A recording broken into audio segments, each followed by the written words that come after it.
So women who primarily want to start HRT may be experiencing symptoms of menopause, maybe hot flushes, night sweats, maybe even some of the more atypical symptoms that you see with menopause, such as mood swings, fatigue, brain fog. But it isn't really used in a conventional setting from a preventative health perspective. And I think this is where personalized BHRT has the power to really impact the space of personalized medicine, but also longevity. Hello, and welcome back to the Vibrant Wellness Podcast. I'm Dr. Emmie Brown, joined by my brilliant colleague today, Melissa Gentile. Today, we're cutting through the noise around hormones with a fresh and empowering conversation on personalized hormone therapy, perimenopause, and the evolving landscape of women's health. And there's no one better to guide us than our guest, Dr. Nirusha Kumaran, Medical Director at the London-based Human Clinic. Dr. Nirusha is a GP, certified lifestyle medicine physician, and functional medicine doctor with advanced training from both the Institute for Functional Medicine and the Karazian Institute. In today's episode, we are delving into the future of hormonal health, from debunking myths around BHRT to navigating perimenopause with clarity and confidence. Whether you're a practitioner or someone on your own hormone journey, this conversation will leave you informed and inspired. Dr. Nirusha, thank you so much for being here. We're thrilled to have you.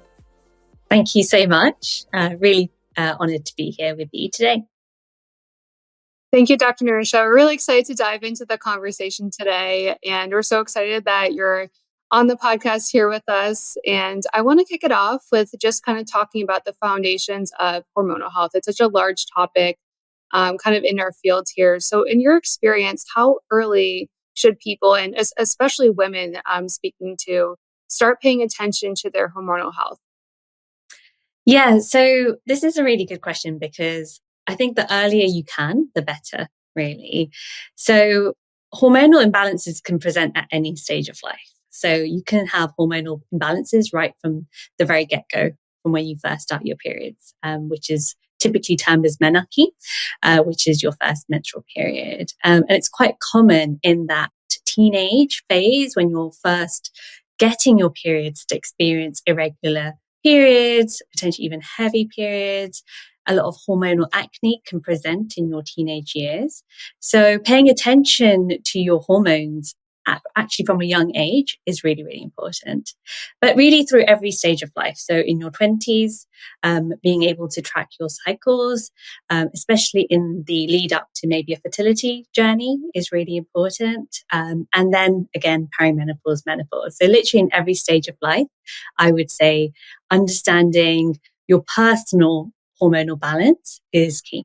And I'd love to know, Dr. Nirusha, why women's health for you? What inspired you to go this route? And I also want to know on that note, I wonder what it was like for you growing up as a woman yourself, going through conventional medical training. What was your impression of women's health at that time? And what inspired you to continue in the functional medicine route? Yeah, so my journey into functional medicine has been really interesting. So effectively, I came into the field because of my daughter's health. So my daughter, who was born in 2020 during COVID, during the first lockdown, in fact, soon after birth, she presented with quite a number of different health challenges, eczema, food allergies, asthma, and she had the full kind of atopic triad going on. And it was really her health that drove me into understanding or diving deeper into functional medicine because I wanted to help her holistically. But lo and behold, applying those principles into our everyday and improving diet, and just being able to implement some basic kind of gut health, nutrition, etc., really for me had a profound impact on my own health. So prior to having children, I had really severe period pain, like debilitating period pain. I couldn't leave the house without taking painkillers. And it was really interesting. So when my periods came back after a period of in the postpartum period. So typically, your periods can come back anywhere between 6 months to 12 months, especially if you're breastfeeding. So when my periods came back, I was like, this first period isn't painful. That's odd. Let's wait and see what the next cycle's like. The next cycle wasn't painful. And I was like, okay, what have I done differently? Because previously with my menstrual cycles, it was always really painful and I couldn't survive without taking painkillers. One major dietary change that I had made at the time was cutting out dairy from my diet, because one of the food allergies that my daughter had was dairy. And because I was breastfeeding her, I had to stop dairy in my diet. And, it was really clear to me that dairy was having a profound inflammatory response in my body. And, when it comes to painful periods, it can be hormonal, it could be inflammatory. There's lots of different root causes for why you can develop painful periods. Just that one dietary change for me made a massive difference in terms of my personal women's health journey. And for me, that was a game-changing moment. It was a pivotal moment for me in knowing that actually women's health is an area that I definitely want to focus in more.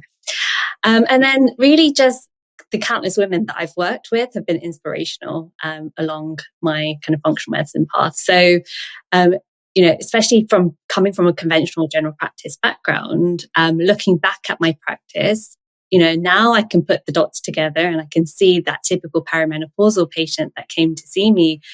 We're in her 40s with maybe atypical symptoms such as stress, anxiety, mood swings, some of the early signs of perimenopause that often get dismissed or are not fully acknowledged as being perimenopause. And I can think back to my consultations in that time and I think, oh, I wish I had the knowledge that I had now. Because if I had the knowledge that I had now back then, I could have made such a profound impact on the lives of so many women at that time. But then because, obviously I didn't have the knowledge that I had now. But so often women were just dismissed, or they were put on the birth control pill, or they were started on antidepressants to manage their symptoms rather than actually address the root cause of why they're presenting in that way. And really adopting that root cause methodology now has not only helped me heal, but has helped numerous patients of mine heal as well. So that's really what's inspired me on this journey. I love that. And it sounds like you kind of stumbled on that in the process of breastfeeding your daughter, and the simple fact that it was primarily dairy, right? I mean, oftentimes it's not just one thing, and I'm sure there were maybe some other things going on, but was that the only change you made at that time? There were other factors as well. Like obviously the diet had changed, so it was more anti-inflammatory compared to before. I had put in supplements as well for myself. But your basic stuff like your multivitamin, your omega-3, the usual nutrient requirements that you would need to supplement with. I didn't do anything too drastic at that point. Obviously since then I've done more for my health, but at that point I hadn't done anything too drastic. But even then you saw a major improvement when your periods returned. So I think that that's very inspiring. I can see why you then wanted to learn more to help other women. So I think that's great.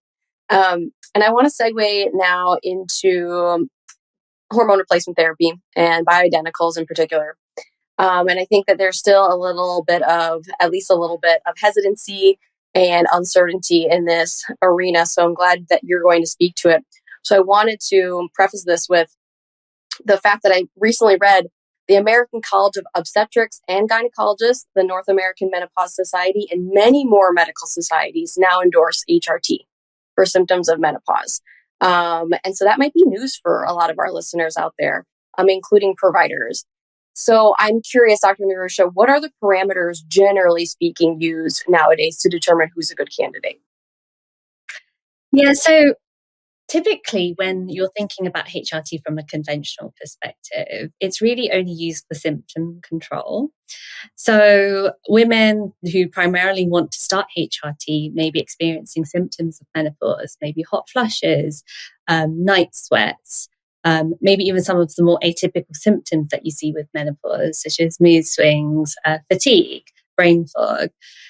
But it isn't really used in a conventional setting from a preventative health perspective. And I think this is where personalized BHRT has the power to really impact the space of personalized medicine, but also longevity, because we know that actually the earlier you start HRT, especially in the perimenopause period, can have, again, a profound impact on your longevity from your cardiovascular disease risk perspective, from bone health and osteoporosis prevention, and even around the musculoskeletal symptoms of menopause that you can experience post-menopause.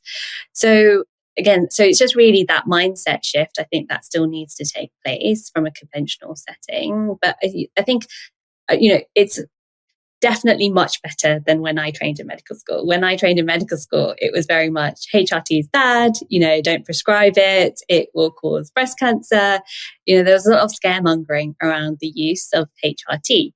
And especially with the newer forms of HRT, particularly the body identicals and the bioidenticals, HRT prescribing is much safer now. And I'm really, pleased to see this general increased awareness around HRT and the use of HRT. And I think it's generally much more widely accepted for women to go on HRT. But I still think the nuances around the timing can be improved, particularly, starting HRT earlier. So, we know now that evidence shows that if you start HRT within 10 years of starting menopause, it can have a profound impact on reducing cardiovascular disease risk. But what about HRT for perimenopause? Because actually, some of the perimenopausal symptoms that can present very vaguely, particularly around the anxiety and the mood swings, maybe the changes in managing stress, that can also be managed with HRT as well. So I think, there is still room, or I think there is still kind of a path there that can be worked on in terms of the timing of when to start HRT. So you just mentioned bioidentical and body identical. And for our listeners who may not be familiar with the different types of hormone replacement therapy, what kind of is the main differences between like a bioidentical and then traditional or standard hormone replacement? So I think it is slightly different in the US, but I'll explain what it is in the UK. Maybe you can tell me how it is in the Yes, US. please. So, in the UK, we have synthetic HRT, which isn't routinely used anymore. Synthetic HRT is not identical, structurally similar to the natural hormones our body produces. It's a synthetic HRT in the studies that has been shown to increase risk of things like breast cancer. But then when it comes to bioidentical HRT, you have the pharmaceutical manufactured bioidenticals, which are effectively termed as body identical HRT. So they're still bioidentical because they're still structurally identical to the hormones that our body produces, but they're a pharmaceutical grade. So the dosages are set. Often the pharmaceutical products will have additives in them. So a commonly prescribed bioidentical or body identical HRT in the UK is called estrogel, and that preparation is made with alcohol, which might not be suited for a lot of people. And the doses are very fixed, so you can't generally tailor the doses for your patient. Whereas where we refer to bioidentical hormone replacement, it's typically compounded bioidentical hormone replacement. So this is where I can tailor the dose to my patient's needs, often starting at a lower dose if needed and gradually building up because the doses can be personalized to the patient. And often the preparations can be broader. So, for example, you can prescribe bioidentical HRT in the form of creams, gels, patches, pellets, even oral tablets. Whereas, obviously, with the pharmaceutical manufactured bioidentical HRT, it is fixed in terms of the preparations it comes in. So also one of the benefits of compounding is that you can, if you know that a patient is stable on their doses, you can create a cream that has all three hormones in it if need be. So you create a cream that has estrogen, testosterone, and even progesterone if it's deemed safe for that patient to have topical progesterone. But it is, again, it can be a more effective way to actually apply that HRT for that patient when it's compounded for them. That's a great point. And I'm so glad that you made that distinction, Dr. Nirusha, because as far as I know, I haven't heard that term body identical versus bioidentical. And I don't think that we've made that distinction here. It seems like, there's USP progesterone that you can get through the pharmacist. It's a commercial product. But, if you're going to the compounding pharmacist, you're going to be more aware of those additives, as you said. So I don't think that we've made that distinction, because the bioidentical, regardless of commercial product or compounded product, is prescribed, and hopefully, they're explaining to the patient that it's not the synthetic form, but we're not using the body identical. So to distinguish, it sounds like those are commercial products, right? Yeah, those are the commercial products. Yes. Okay. Interesting. It sounds like they're maybe a little ahead of the curve there, at least as far as the conversation of the nomenclature. So that's really interesting. In terms of like timeline, when you're prescribing these bioidentical or body identical hormones, is this something that patients are staying on for like a long period of time? Is it something just to like get them through a certain phase or cycle? Like how are you kind of monitoring them and kind of figuring out what that right formula or dosage is going to be for them at that time? So in terms of a timeline, I don't think there is any specific set timeline, as there was maybe, again, 10, 15 years ago, where it was recommended that you stay on HRT for maybe 5 or 10 years post-menopause, and then it was recommended to come off it. So I think, again, the mindset around that is changing. And I really think the longer you can stay on it, provided it's safe for you to be so, the better it is going to be for you. So I have women in their 60s and even 70s still on bioidentical HRT who don't intend to stop it anytime soon, because for them, the long-term health benefits from being on that bioidentical HRT outweighs any risks of being on it. So I don't think in terms of a timeline there is any concerns, but obviously the monitoring is really important. So if there is if a woman still has her uterus, then it is important to do your annual scans, so your annual pelvic scans, just to monitor the endometrial lining to make sure it's not thickening with the estrogen therapy. And if it is, then obviously you need to have that investigated accordingly.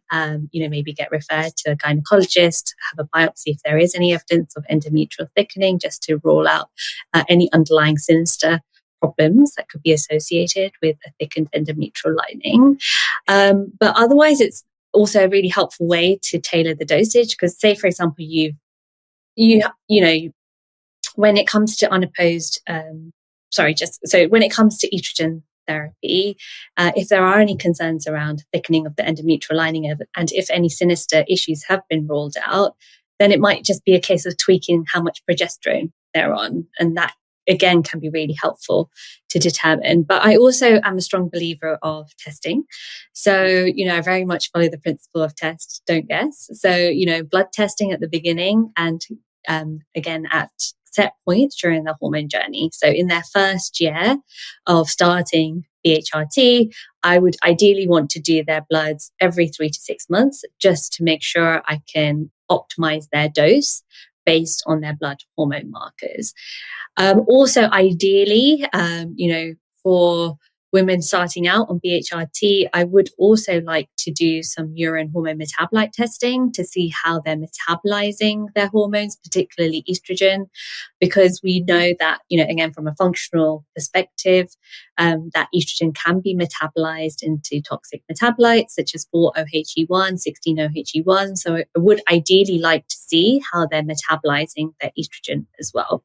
And again, that's not to say, so if they do have higher toxic metabolites, that's not to say they can't have HRT. It's then helpful for me to know what additional strategies I need to put in to help them detoxify that estrogen better. So it might be adding an additional detox support, such as with DIM or broccoli sprouts or calcium D-glucarate, or, thinking about what additional support they need to then help them have that optimal HRT, but then also be able to detoxify those hormones effectively.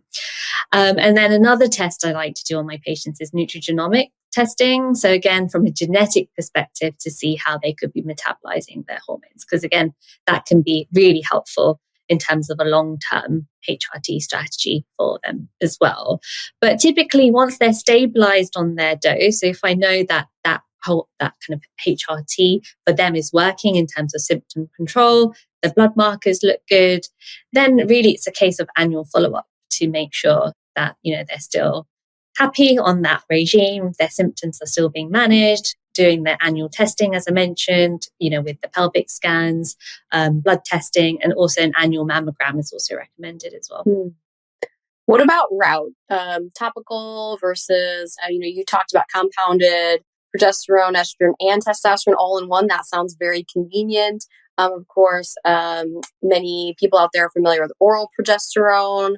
How do you determine the application of the HRT? Yeah, so I think it's different for different hormones. So with estrogen, I think it is important to try topical first if tolerated, just because we do know that when estrogen is taken orally and it's metabolized via the liver, it can increase blood clotting factors. So it can potentially increase our risk of blood clots. So where possible with estrogen, I try topical first.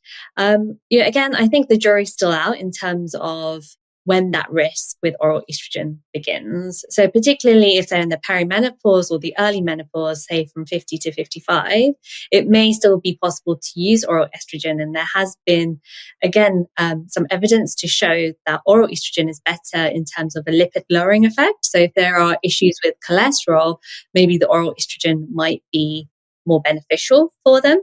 But I think in terms of long term, if you're looking to stay on HRT longer term, a topical preparation for estrogen would be recommended. So that's either in the form of a patch, cream, or a gel, ideally.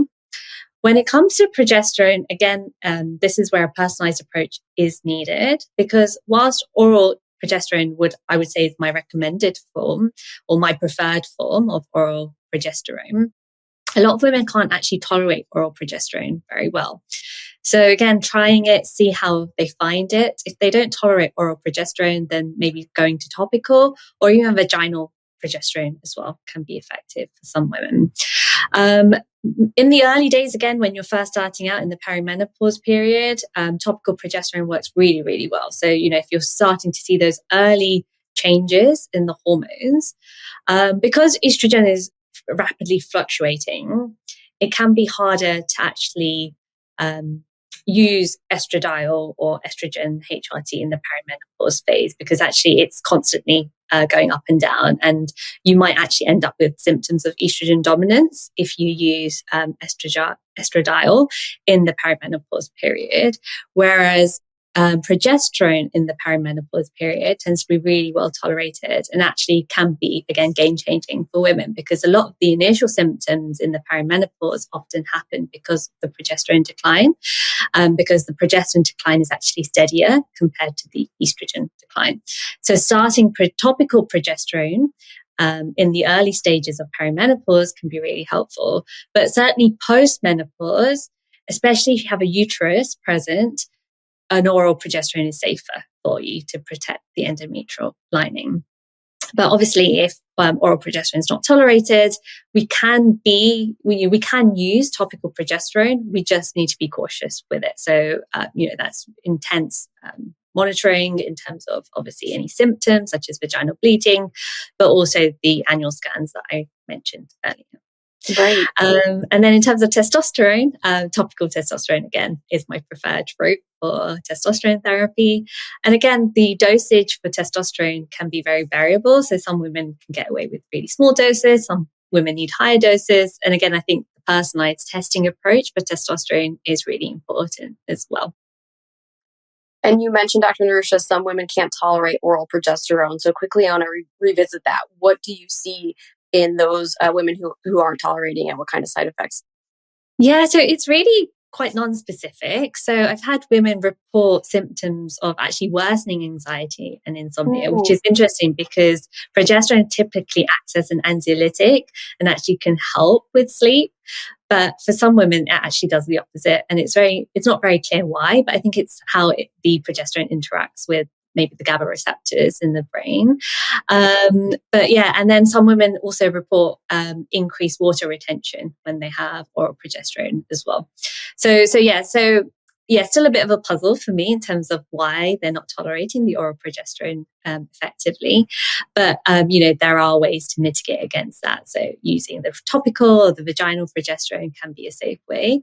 But also, some postmenopausal women, especially if you can't tolerate oral progesterone, you can have a Mirena or a progesterone IUD put in, and then you can have topical progesterone for your systemic symptoms. So you can have the Mirena IUD or the progesterone IUD for endometrial lining protection, and then you can have a topical progesterone for systemic symptoms. Makes sense. Yeah, there's that artistry to this and the nuance and all of these little ways we want to work with the patient. I love this. What about, you mentioned testosterone, what about supplementation with DHEA? Is that helpful? Do you ever use it? Oh, 100%. I love DHEA. I typically start with DHEA actually as well in the perimenopause period, because again, DHEA is one of those early hormones that start to decline. And I think that also is combined with some of the adrenal dysfunction that can happen around that period of time.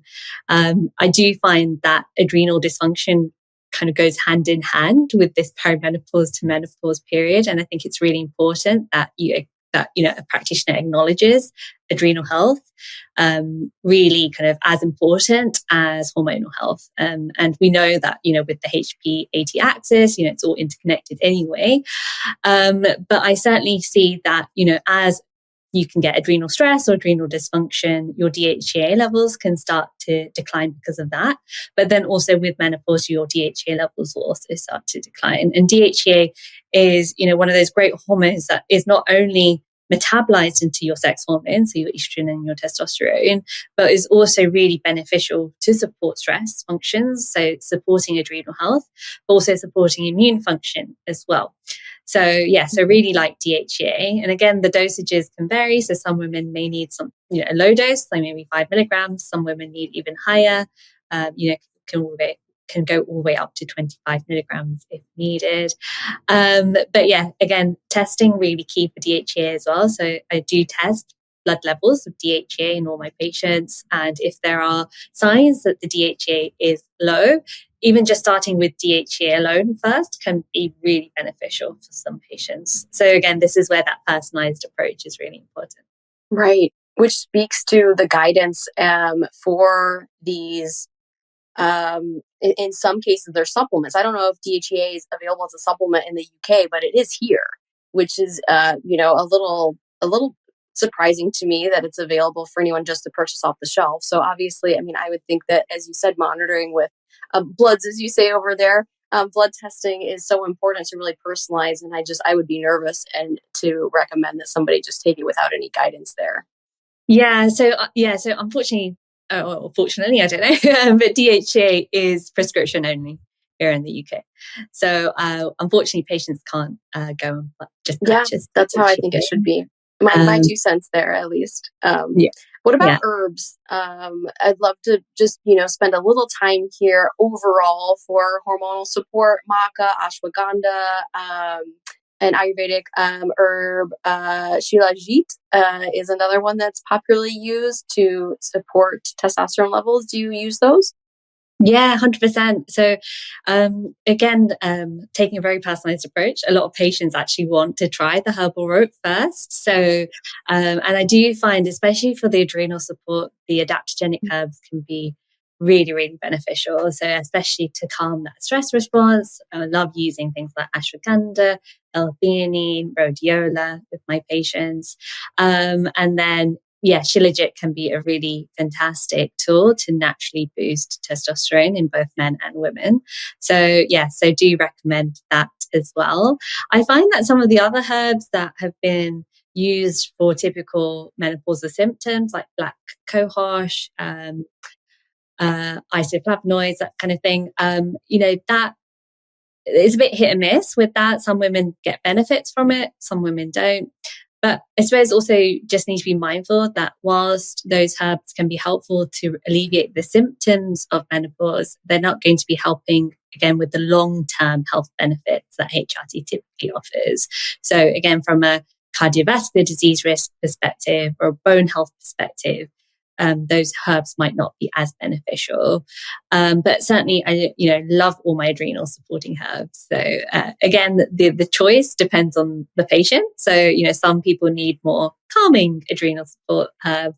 Some people need more energy boosting adrenal support herbs in that period. So again, just understanding the patient, understanding their needs, also looking at blood markers of cortisol, and then looking at your adrenal hormone metabolites, ideally on urine hormone metabolite testing, can be also really beneficial to determine what herbs to use and when. What are some of those specifics that you're looking at when identifying some kind of adrenal dysfunction or HPA axis dysfunction? Like what are some of those specific markers? Yeah, so with blood testing, looking at cortisol and DHA mainly, obviously with the cortisol, ideally you should be tested in the morning so you can see what that morning spike in cortisol is. Ideally, it should be done around 9 to 11 a.m. in the morning so that you can see what your cortisol levels are, ideally when you first wake up. And, we shouldn't see an over-exaggerated response with that, but at the same time, we shouldn't see kind of a flattened response with that. And then when we're looking at urinary hormone metabolites, so we're looking again at cortisol, and how that's trending during the day. So that's where the urinary hormone metabolites can be really helpful, because you can actually look at the cortisol pattern during the day.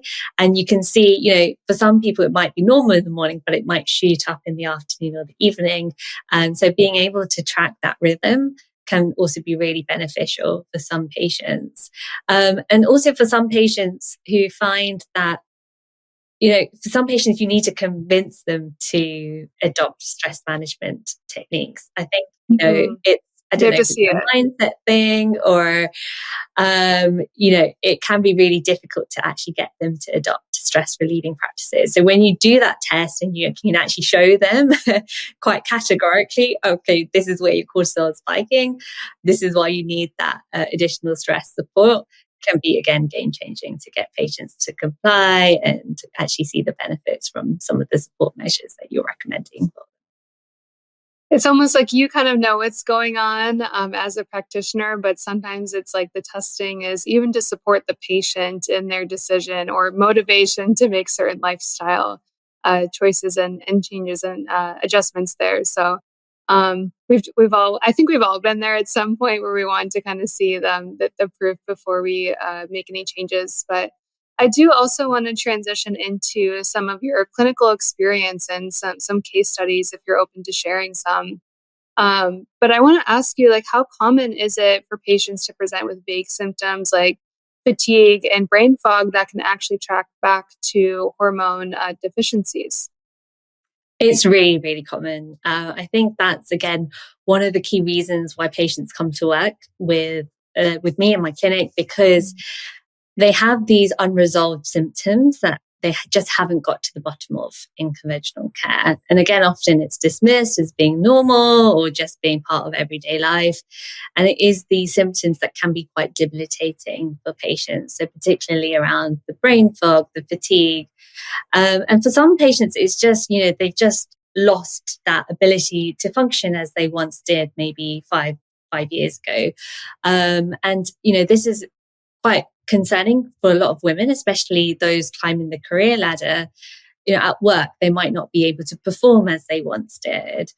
And, if we dig deeper, and we obviously, so again, taking a very holistic root cause approach, often there are other factors going on. There could be gut issues, obviously stress we spoke about, it could be thyroid, but fundamentally hormones play a massive role in fatigue and energy production. So yes, I think a lot of vague symptoms can definitely be tracked back to hormonal dysfunction. I'd love to hear a case study, Dr. Nirusha, if you don't mind sharing, as we're talking about adrenal function and maybe the subtler signs that women experience perimenopause and menopause. Can you speak to a case study you shared with us prior of blocked tear ducts and how you were able to help this woman? Yeah, so this was a really interesting case for me, and actually a really inspiring case as well, because so she's a 65-year-old patient. She had watering eyes for years, so she wouldn't be able to leave the house without a tissue because her eyes would just be persistently watering. So she ultimately had a blockage in her lacrimal duct, so it wasn't allowing her tears to get to flow, and she was constantly watering out. She'd been to multiple specialists, so she'd seen an ophthalmologist, she'd seen an acupuncturist, she's even seen an aesthetic clinic to have laser treatment in that area as well to see if that would help open up lacrimal ducts. But it wasn't like nothing she had tried had helped so far. In addition to that, she just felt that her energy levels just weren't what they were. Again, maybe compared to 1 or 2 years prior. So she just felt like she'd lost that oomph in life. So she was still able to function, but she just felt that this subtle brain fog, this subtle lack of energy, which she couldn't quite put her finger on. And she was doing everything right, from nutrition, lifestyle, exercise, sleep. She was doing everything on point. And she was even taking some supplements, again, based on personalized testing. She was under a conventional doctor for HRT. So she was getting topical estradiol, and she had a Mirena progesterone IUD. So she wasn't getting any systemic progesterone, and she wasn't on any systemic testosterone therapy either. So the estradiol was great. It had relieved a lot of her kind of typical menopausal symptoms, such as the hot flushes. But she hadn't had anything really around her musculoskeletal symptoms, or the kind of energy and the fatigue I just spoke about. So when I consulted with her, obviously I spotted that she wasn't on any systemic progesterone, or she wasn't on any systemic testosterone. So I started her on a combined cream of just low dose of testosterone and progesterone. And again, the beauty of compounding is that I could put it into one cream for her, and she was applying just a tiny volume of that. I think it was like 0.3 ml twice a day. And within a month, she noticed that her eyes had stopped watering, and that it felt like a veil had been lifted for her. So her energy was better, her mood was better, she didn't have any more brain fog.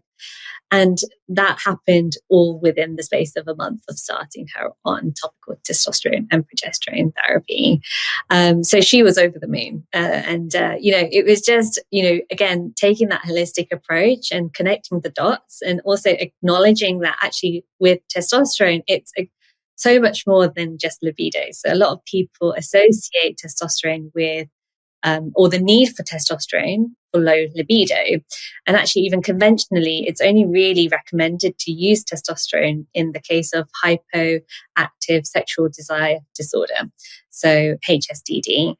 And that's just the technical term for low libido.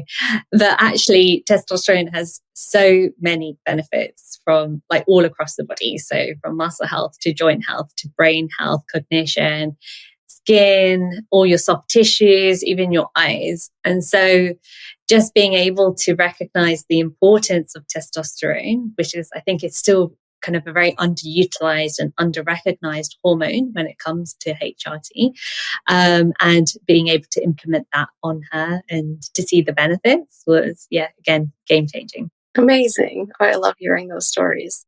Well, thank you for sharing that. And I'm wondering, you mentioned prior the musculoskeletal syndrome of menopause. Does this link into testosterone's dip during that time? Yeah, so it's testosterone and estrogen. So so you probably come across the study that Dr. Vonda Wright did last year, gained lots of recognition, and actually, again, was really great for increasing awareness around musculoskeletal syndrome of menopause. But again, it's just having that acknowledgement really in terms of the profound hormonal impacts on your bones, your joints, and your muscles. So again, obviously, we've known for a long time the impact of estrogen on bone health and the need for estrogen to prevent osteopenia and osteoporosis. But again, there was that under recognition of the importance of HRT for even just your joints and your muscles. So all of the musculoskeletal system, not just your bones. And for that, estrogen and testosterone are really, really important. And a lot of women can experience vague MSK symptoms, like frozen shoulder, for example, is a very common presentation in postmenopausal women. But again, a lot of women don't put two and two together. They don't appreciate that frozen shoulder could actually be a sign of menopause. And, they go for steroid injections in their shoulders and physio and all sorts of other treatments for their shoulder, but they're missing a key piece of that puzzle, which is actually potentially starting HRT, which could then have a profound impact on those symptoms. They're just doing symptom support and not really getting to the heart of, and it could be a piece, but it sounds like it's a big piece for at least a lot of these cases. Yeah, 100%. Mm-hmm.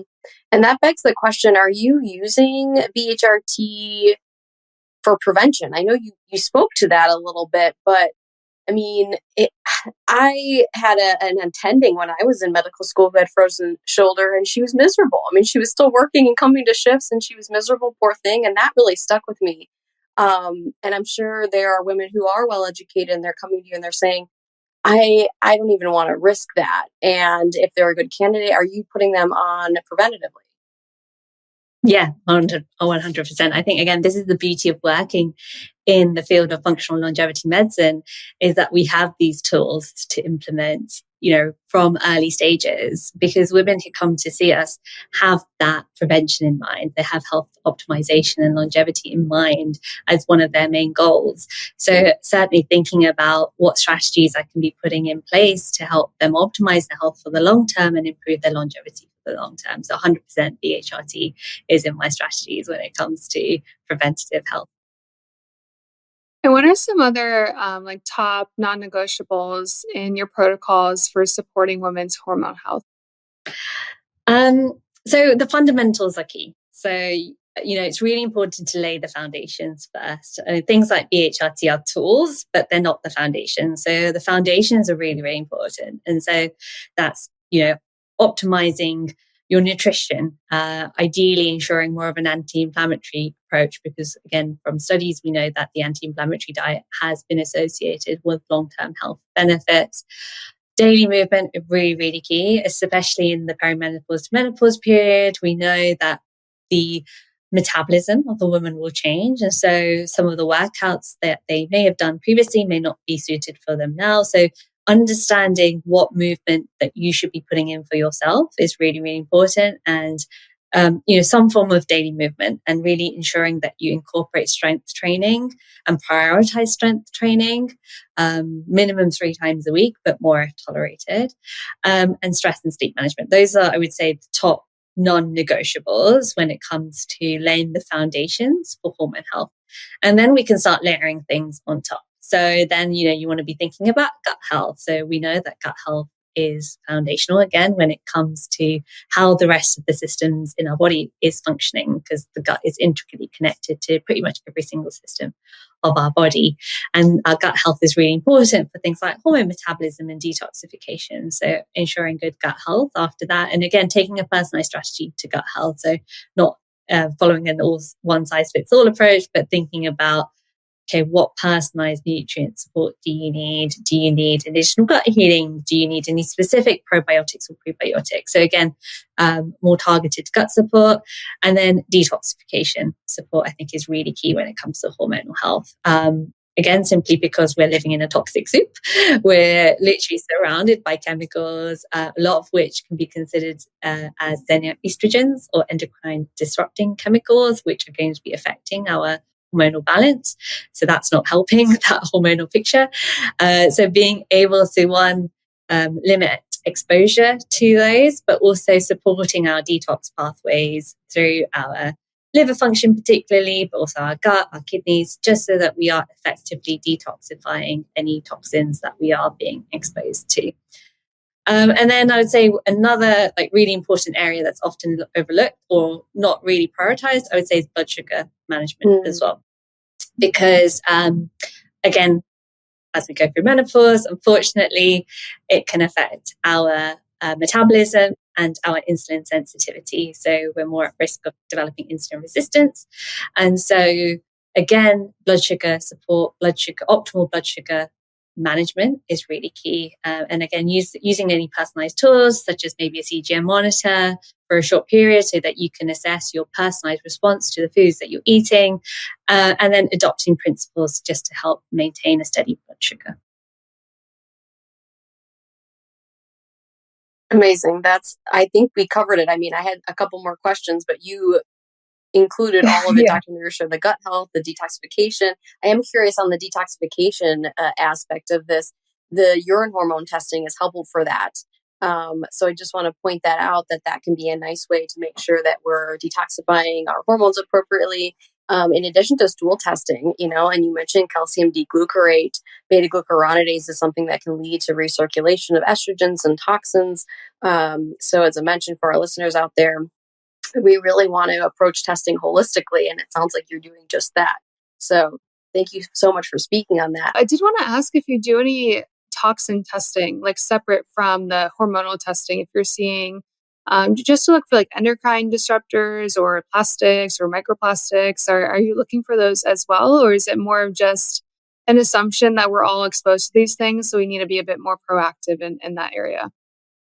I'd say right now it's more of an assumption just because we are exposed to all of these things. But I do know that your hormone zoomer has got toxins incorporated in it, which I think is amazing because, again, having that personalized insight into your toxin exposure can, again, be game-changing for moving the needle. So, again, a bit of personal insight because I did your hormone urinary panel, which was actually before the hormone zoomer, so I haven't done that yet. But it just launched like today, so yeah, it hasn't been out for very long. It's been like 24 hours, but we'll get you one of those kits also. Oh, that'd be amazing. Thank you. But yeah, for me, it was really interesting actually because my BPA levels were elevated, and I was really shocked by that because I've been doing everything possible to remove BPA from my cooking utensils and drinking cups, etc., etc. So that again has been really something I wouldn't have thought was an issue for myself personally, but have picked it up. So obviously now I need to be putting in more detox support and maybe being extra strict with my BPA exposure. But I think toxin testing is a really helpful tool if you can access it. So again, when it comes to testing for my patients in particular, I think so doing some of the fundamentals, obviously the key, but then being able to implement some of the additional testing may not be in the financial means for everyone. So again, being able to use testing in a way that can be accessible, firstly. But I think, especially now with the hormone zoomer, which has all the urinary hormone metabolites and your adrenal function hormones, and with the toxins, I think that's going to be a fantastic test to start to incorporate into practice. Yeah, I agree with you there on just being proactive about, the toxins in general. It's just that we're bombarded with so many at this point. It's just something that we're just going to have to continuously keep supporting, opening detox pathways, supporting the liver, all those kinds of things to support not just hormonal health, but overall health in general. So that's a good point there. Yeah. But Dr. Nirusha, I know we're kind of coming up on the hour here. So I just want to thank you for your time, for coming on the podcast today and teaching Dr. Emmie and I a little bit more about especially some of the bioidentical and body identical hormones and how it all works over in the UK and how it differs ever so slightly from here in the US. It's really interesting to just hear your opinions and your insights from overseas. So thank you so much for coming on the show. And if any of our listeners tuning in today want to connect with you online, where can we find you? So I'm mainly active on Instagram or LinkedIn, so you can reach out to me on either of those platforms. I'd be more than happy to connect. Awesome. We'll link those down below for you guys so you can connect with Dr. Nirusha online. And until next week, I'm wishing us all vibrant health and wellness. Thank you so much for being here today. Don't forget to leave us a review and subscribe so we can continue to pay it forward together. And remember, the key to longevity is knowledge. Keep learning, growing, and tuning in to the Vibrant Wellness podcast to discover the latest insights and strategies for optimal health. Join us again next week. And just a reminder, this podcast is for educational and informational purposes only and is not a substitute for professional medical advice, diagnosis, or treatment. The views expressed by guests and hosts are their own and do not necessarily reflect the official policy of Vibrant Wellness. As always, consult your healthcare provider before applying any recommendations that you heard here today.